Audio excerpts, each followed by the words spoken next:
One more word about this. Some of those people that are already in America that are associated with these people are part of gangs and everything else. And they are from Honduras. They're from South India. They're from different areas of the country in hopes to bring down America and put their people up.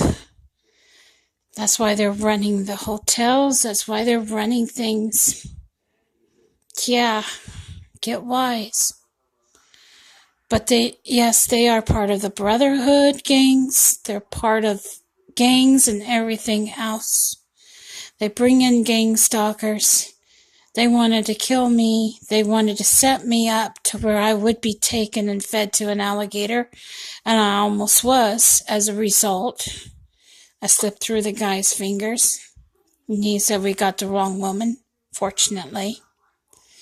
My life was saved. But yes, that sounds nuts, but it's true. I'm not kidding you. These groups come from out of New York. There's two of them. One in Long Island, New York. One in, Manhattan, New York. One in Philadelphia, New York. They're all over the place. There's even some in parts of Florida and other states. And yes, they're using alligators and everything else to kill people. Another thing too, they're using their people to get things in order and in place so that they can put their people up. Yeah. That's why there's so many evictions, because a lot of the apartments and hotels are ran by these people that want to put their people up and leave the Americans without places to live. There'll be a lot more homeless simply because of it. I'm not kidding you. And that's how they'll get most of the Americans that they can. They'll make it almost impossible for them to get homes and have homes. Draining the swamp by taking people out of the swamp and stopping their Social Security, stopping their checks and everything. Honey, what's going to happen then? They'll take those people out of their homes because they can't pay their rent. And a lot of them will wind up put away in camps and they'll be killed off.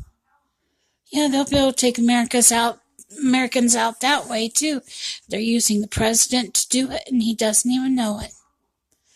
See, by being against people that don't work, I'm sorry, but by being against people that collect Social Security, that worked for it all their life, is wrong. Because when you're against people like that, you're against Americans too. That's the thing. You stop their payment, hey, you're stopping America. I'm sorry, but that is America. A lot of Americans are on Social Security. And honey, you take America down when you take away their paychecks. Especially the ones on Social Security. Think about it. Think about it. If you really want this country to stay America, you're gonna have to stop draining the swamp. You're gonna have to help these people and be there for them so they can be there for you. Because the problem is, it's just like in that video. There was nobody there. They were by themselves. They were the last ones. They were the workers. The ones working, bringing home a check. And guess what? There was nobody there to protect them.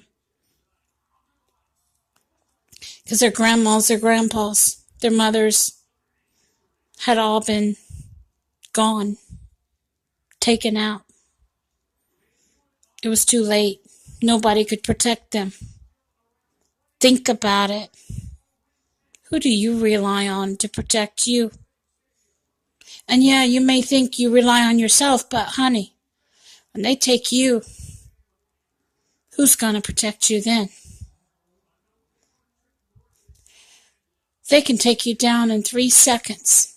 The enemy can. That's what you don't know. And believe me, he doesn't need a gun to do it. He doesn't need a sword to do it. That's just how powerful he is. Or she. That's why what you're dealing with is more powerful than what you think. And I'll tell you what, as Americans, we need to stand together in numbers, not by ourselves, in numbers. What do you think these caravans are? 7,000 people standing together. We have to do the same thing as Americans. Don't forget, you can't be alone. And neither can I. Take care now, and God bless. Bye.